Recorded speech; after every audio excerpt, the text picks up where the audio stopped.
Es común que los niños y los adolescentes en esta etapa de su vida privilegien jugar con sus compañeros o con videojuegos o con el celular en general. Les importa más ver algún deporte o caricatura y raro es aquel que se apasiona e investiga y lee sobre historia. Este es el caso de nuestro entrevistado de hoy. Se trata de Sergio Chávez Hernández. Tiene 12 años de edad. Es un joven valor tabasqueño que quiero que conozcan y que puede servir de ejemplo y motivación a otros niños y a otros jóvenes. Hola Sergio, ¿cómo estás? Buenos días. ¿Tardes? No, tardes ya. Sí. ¿Qué tal? ¿Cómo estás? No, pues aquí bien emocionado porque esta es mi primera vez en una entrevista así. Pues no pareces emocionado, que sabes enfrentar muy bien las cámaras y los micrófonos. ¿Qué estudias y a dónde? Yo estudio como ahorita historia bastante y muchas cosas. Pero estudias, ¿qué grado de estudio estás ahorita? ¿Estás en la primaria, en la secundaria? Estoy terminando la primaria, esta es mi última semana. Tu última semana en la primaria. Sí. ¿Y en dónde estudias? En el Arjín. En el Arjín. ¿Y de dónde eres? Soy de aquí de Villa. De aquí de Villahermosa. Ok, y ¿te gusta jugar?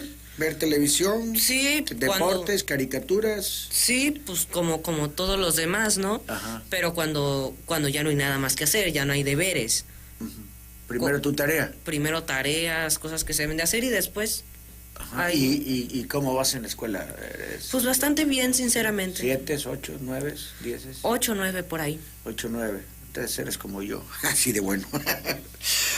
O como yo fui, pues, cuando estudié. A ver, y cuéntame, pero te encanta la historia. Sí. ¿De dónde te viene ese gusto por la historia? Ahorita justo cuando estaba llegando, me estaba preguntando eso.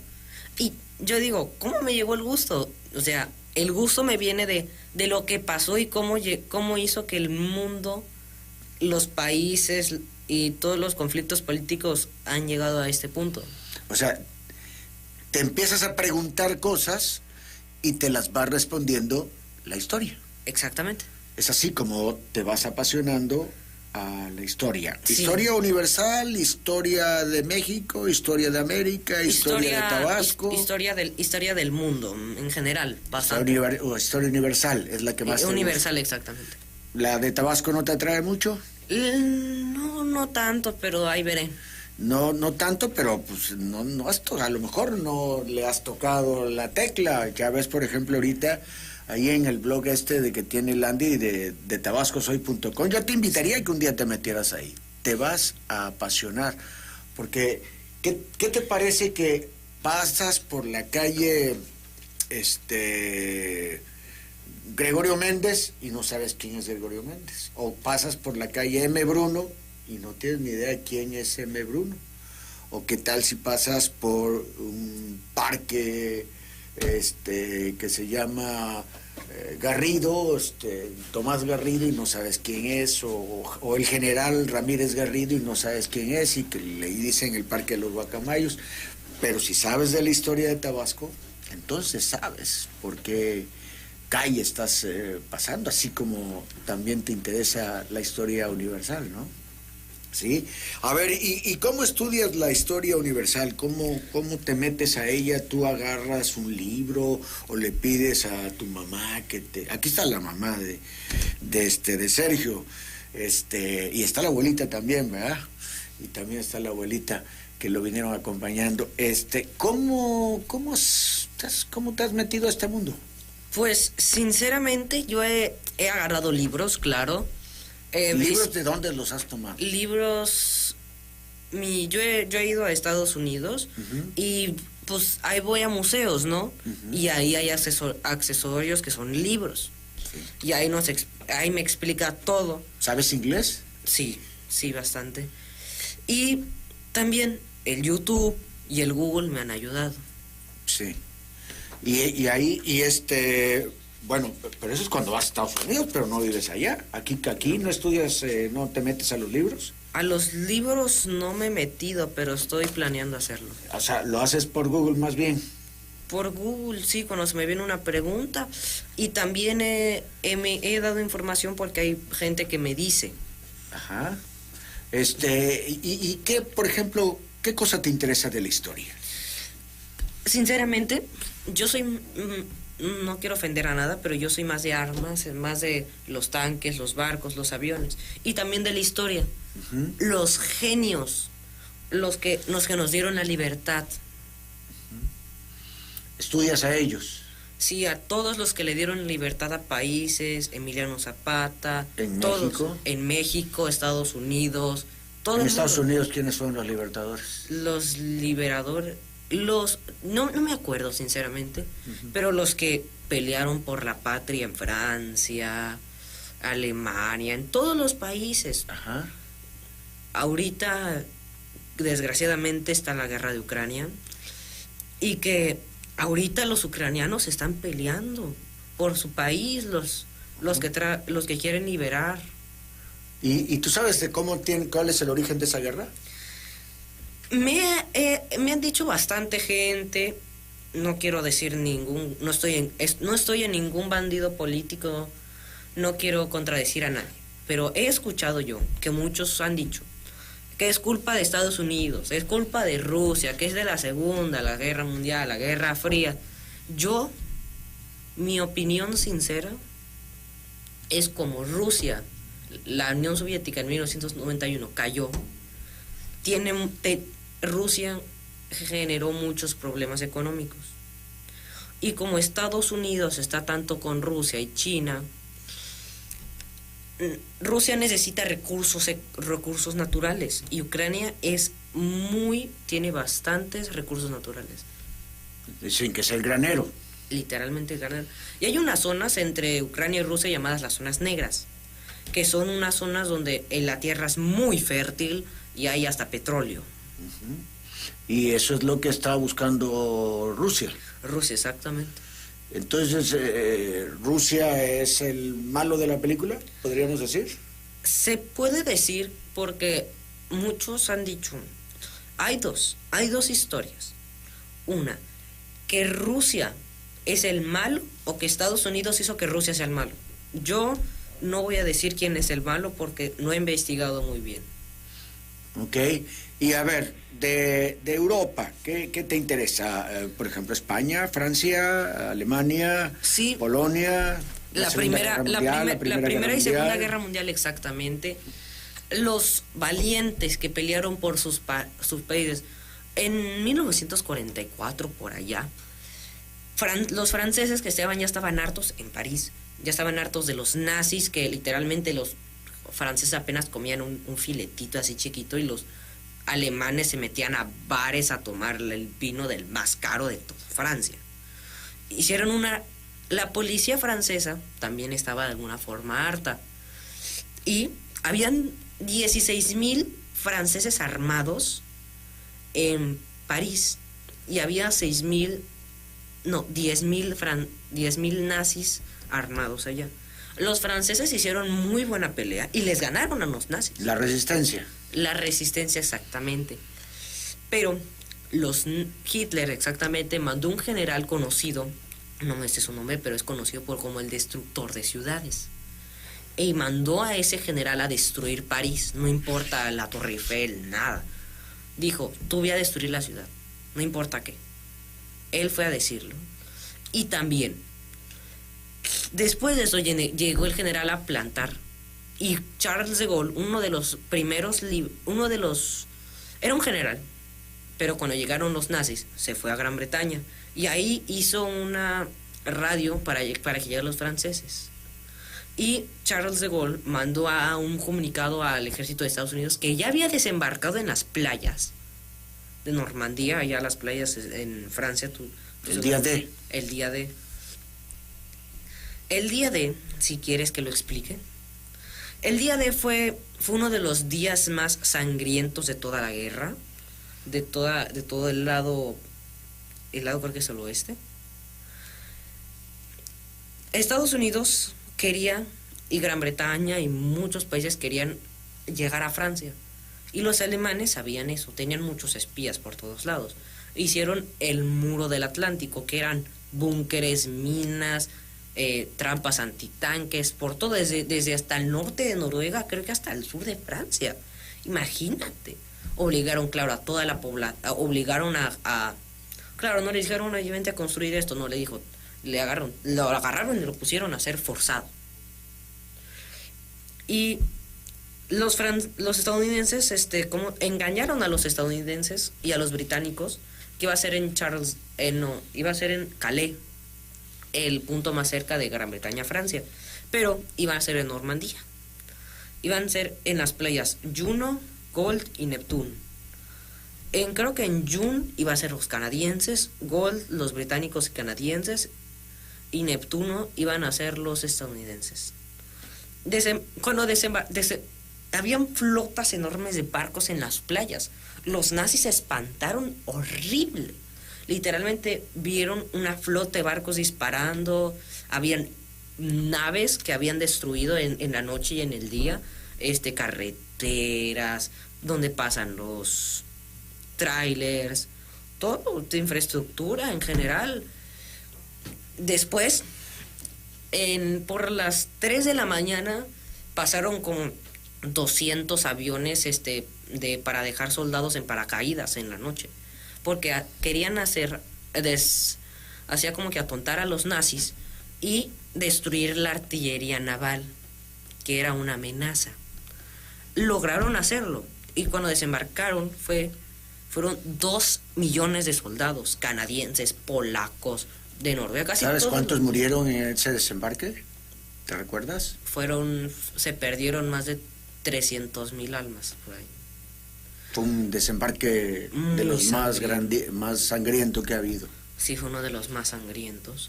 Más no el más sangriento, porque allá voy a explicarlo.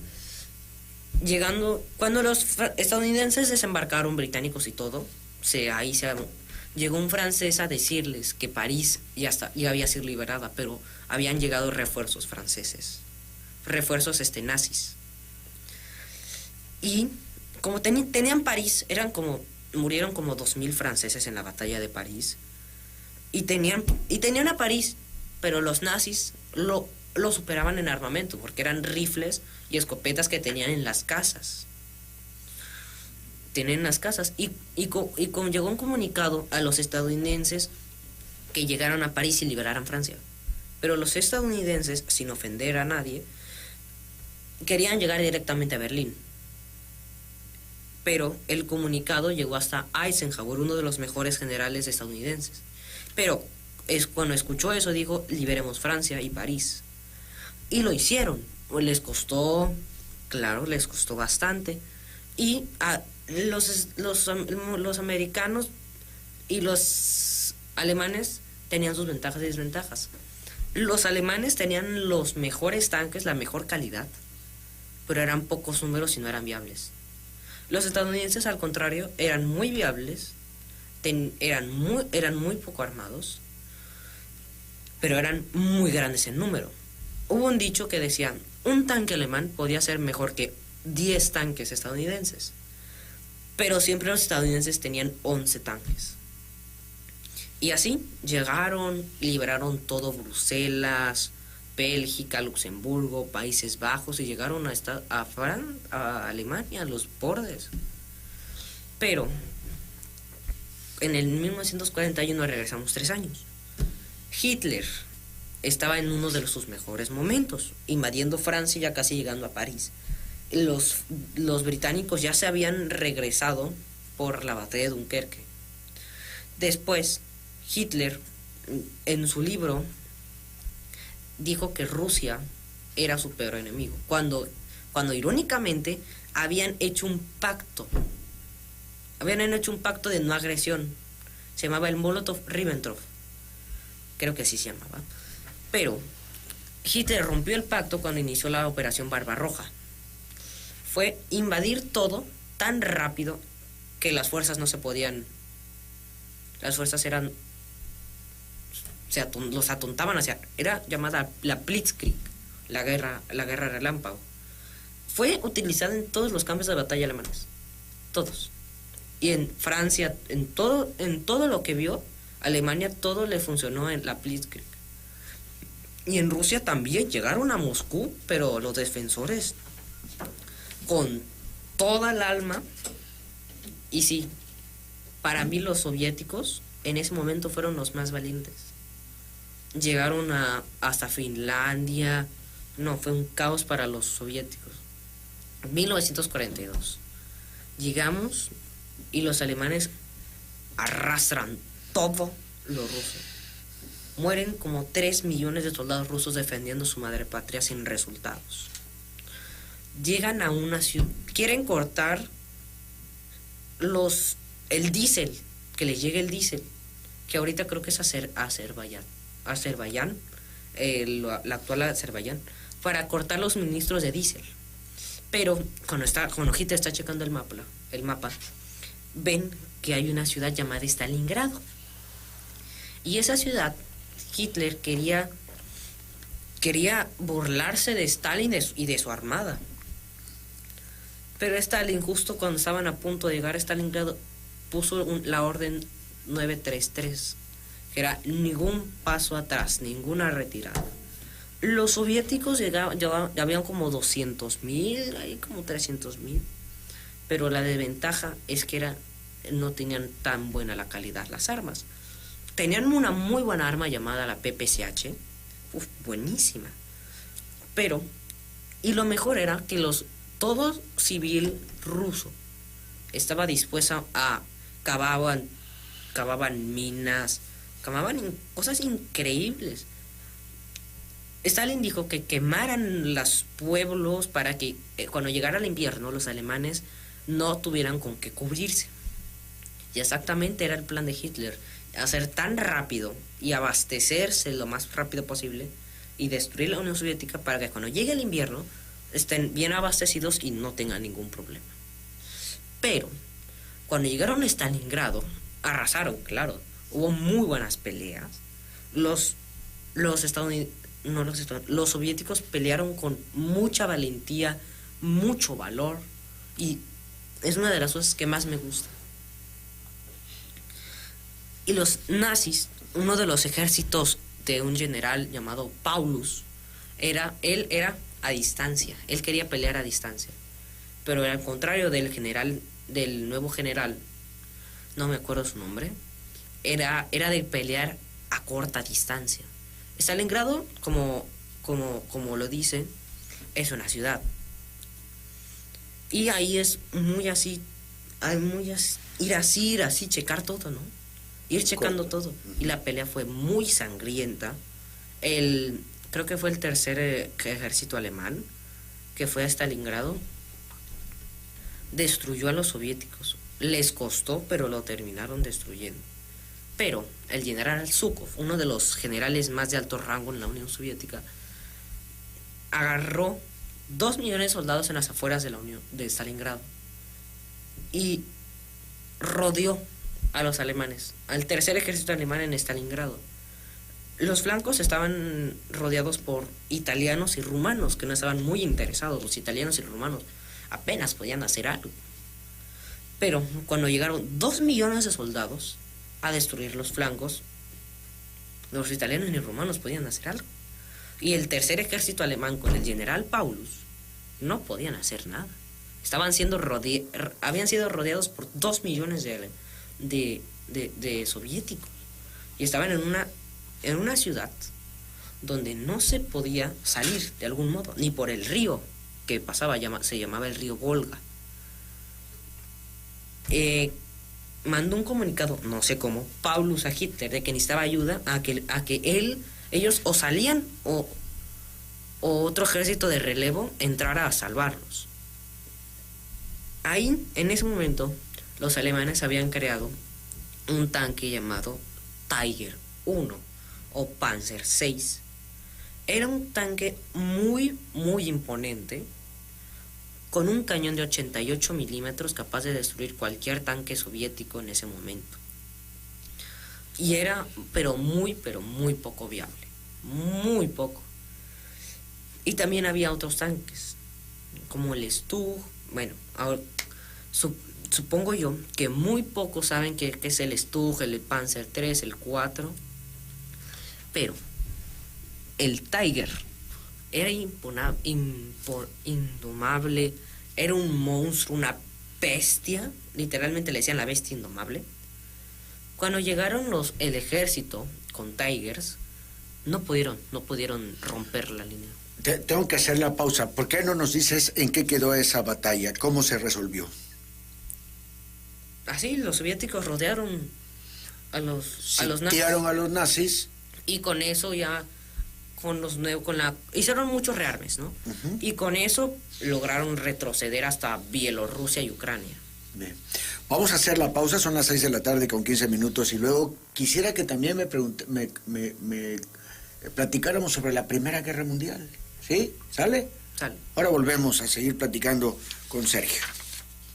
A fondo. Con Chuy Sevilla. Son las 6:18 p.m, 6:18. Bueno, pues a ver, cuéntanos, ¿cómo se originó la Primera Guerra Mundial? ¿Cómo te explico? El Imperio Otomano se había expandido hasta creo que la mitad de los Balcanes. El Imperio Austrohúngaro creo que llegaba hasta Sarajevo. Uh-huh.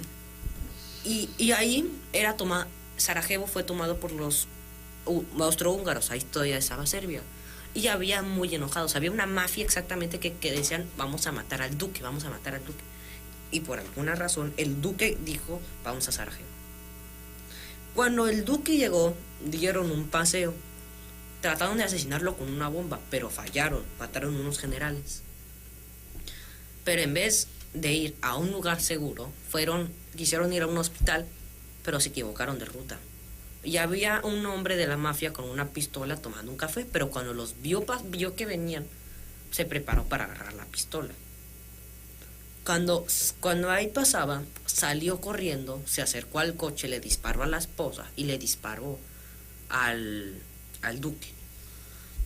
Austro-Hungría se enojó tanto, en lo que quedan de los ministros, ¿no?, que les dio 10 leyes casi imposibles de lograr. Y si no haces esto, te declaro la guerra. Serbia dijo, no lo puedo hacer, es casi imposible. A Austro-Hungría le declaró la guerra. Como Austro-Hungría era un ejército superior al serbio, y Serbia se llevaba muy bien con el Imperio Ruso de ese momento, que vivía en una casi pobreza extrema. Era casi una dictadura. Serbia le pidió ayuda a Rusia. Rusia con mucho gusto aceptó. Pero, como Austro-Hungría sabía que Rusia se había unido a la guerra, todavía no habían iniciado la guerra. Estaban apenas preparando los ejércitos. Austro-Hungría le pidió ayuda a Alemania, uno de los ejércitos más fuertes de toda Europa y casi de todo el mundo. Y así se fue. Francia se metió porque tal vez decía, si van a vencer van a tener todo el control, así que mejor me meto y libero. Así que fue no me acuerdo de las potencias, no me acuerdo de no potencias, los bandos. Así la Triple Entente y la Triple Alianza. La Triple Alianza era entre Francia, Rusia y Serbia. Y un año después se unió Inglaterra. Porque como los alemanes habían declarado la guerra a Francia, querían rodearlos. Y le dijeron a Bélgica si podían pasar, pero les dijo, no te dejamos pasar. Pero los alemanes, como pasó en la Segunda Guerra Mundial, destruyeron Bélgica. Y como Gran Bretaña y Bélgica tienen relaciones políticas y económicas, Gran Bretaña se metió. Muy bien. Son las 6:21 p.m, seguimos platicando aquí con Sergio Chávez. Oye, si Dios te diera la oportunidad de viajar en el tiempo, ¿en qué país, en qué momento de la historia quisieras aparecer y vivir por unos días? Muy buena pregunta. O sea, ni yo me había preguntado eso. O sea, hasta ahorita lo estoy pensando. O O sea, es una pregunta increíble. O sea, pudo yo yo decir, haberle ido a Sarajevo y decirle la buena ruta al duque. O, no sé, evitar el asesinato de Abraham Lincoln. Muchas cosas. Pero ¿cuál te gustaría? El que más me gustaría. Uh-huh. ¿En qué parte de la historia te gustaría aparecer y estar ahí de observador 2-3 días, no sé, una cosa así? Ser un granjero en Normandía. Yo... ¿Un granjero en Normandía? ¿En qué año? 1944, el 6 de junio. ¿En el desembarque? Sí, ver cómo llegan todos es imponente y sí tengo ganas de verlo. Sí. ¿Has visto películas al respecto? Sí, he visto una llamada Greyhound, la recomiendo mucho. ¿Cómo se llama? Greyhound. Ajá. Sobre el desembarque. No sobre el desembarque, es de un barco estadounidense que escolta un convoy a Gran Bretaña, porque a Gran Bretaña le faltaban materiales en la Segunda Guerra Mundial. Muy bien. Alejandro Villamil Tejero habló, dice que está escuchando muy atento, que está muy buena la entrevista con Sergio, que es interesante lo que platica de la Segunda Guerra Mundial. ¿En qué otro lugar te gustaría aparecer así? ¿Un día, 2 días, 3 días? ¿En qué parte de la historia, en qué parte del mundo? Aparte de del día D. Sinceramente, si pudiera aparecer con una cosa, aparecería en un teatro, con una pistola, en un teatro donde está Hitler para matar. ¿Tú lo vas a matar a Hitler? Si pudiera, lo mataría. ¿Cómo va a Porque ser? fue una persona muy mala. Mató judíos, los homosexuales que estaban en ese momento, los mató a campos de concentración. Hitler no fue nada bueno. Solo hizo dos cosas buenas. Dijo no fumar y dijo vamos a cuidar a los animales. Pero fue bueno con eso. Pero mató todo lo que se opuso contra su régimen. Todo. Francés, belga, inglés, ruso, no le importaba. Si estaba en contra, lo mataba. Pues qué interesante. ¿Qué otra historia de qué otro lugar te gustaría saber que no hayas hoy estudiado, que no hayas investigado, que no te hayas metido con ese tema? Pues sinceramente... ¿No te has cuestionado eso? ¿No te has preguntado? No me he preguntado, pero sí como allá por Estados Unidos, cómo la guerra de la guerra civil y todo eso. Eso no lo has estudiado, nada de No lo he estudiado, pero sé que hubieron 2 bandos y uno era esclavos y todo eso y otro era liberales y muy bueno. La guerra de secesión hablas. Creo que sí. La guerra entre el norte y el sur de Estados Unidos. Sí, totalmente. Muy bien. Pues oye, Sergio, me da gusto que te guste la historia. Fíjate que estudiando la historia podemos entender las cosas como hay. Por ejemplo, tú que estás estudiando todo esto, puedes entender Europa, puedes entender su división política, puedes entender cómo todos los europeos de alguna manera están en el Mediterráneo relacionados y todo mundo tiene influencias de todos. ¿Por qué? Porque los romanos, por ejemplo, estuvieron en todas partes y dejaron ahí. Los musulmanes estuvieron en muchas partes y dejaron también cultura. Y así puedes encontrarte vestigios de turcos en España, en diferentes lugares, ¿no? Entonces puedes seguir entendiendo cada vez más en el caso de Europa, pero así como en Europa, pues puede ser también de África, de América, de Asia y por supuesto de México y de Tabasco. Totalmente. Porque de esa manera podríamos entender un poquito más cómo somos, por qué somos así y qué cosas podemos evitar. La historia nos puede ayudar a entender qué cosas se pueden evitar, no repetir algunos patrones para hacer y hacer mejor las cosas. Sí, estoy totalmente de acuerdo con lo que dijiste de que si no sabes de la historia, como una vez dijo Napoleón, bueno, no creo, no, si alguien sabe quién dijo esta frase, creo que sí fue Napoleón, si no es, díganme. Si no sabes de historia, quedarás atrapada en ella. Y necesitamos saber de historia. Es algo que lo digo como no tanto como necesidad, pero que necesitamos ver. O sea, no hay meternos tanto, pero sí ver quién nos dio nuestra libertad, quién nos dieron literalmente sus vidas para darnos la libertad de que estamos ahora. Así es. Bueno, pues este joven se llama Sergio Chávez Hernández, tiene 12 años de edad, estudia en el Colegio Arquí, le apasiona la historia.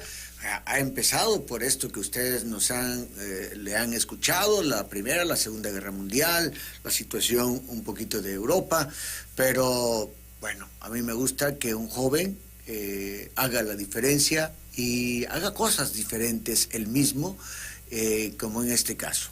Es un chavo normal, ya nos dijo, le gusta jugar, le gusta ver tele, todo lo que le gustan a los chavos, pero tiene esta pasión que lo hace también entender muchas otras cosas.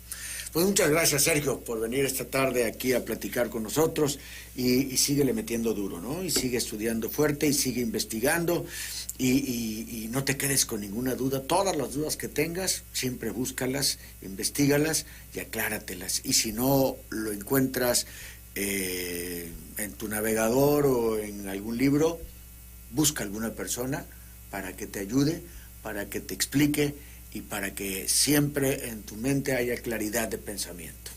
Muchas gracias. Sí.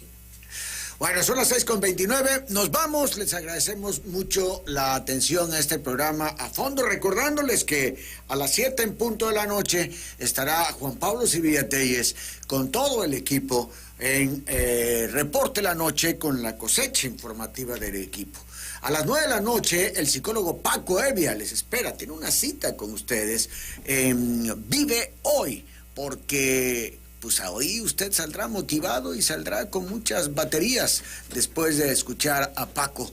Mañana muy temprano a las 5 de la mañana, Carlos Arturo Cabrales Aguilar y Amanecer de mi Tierra.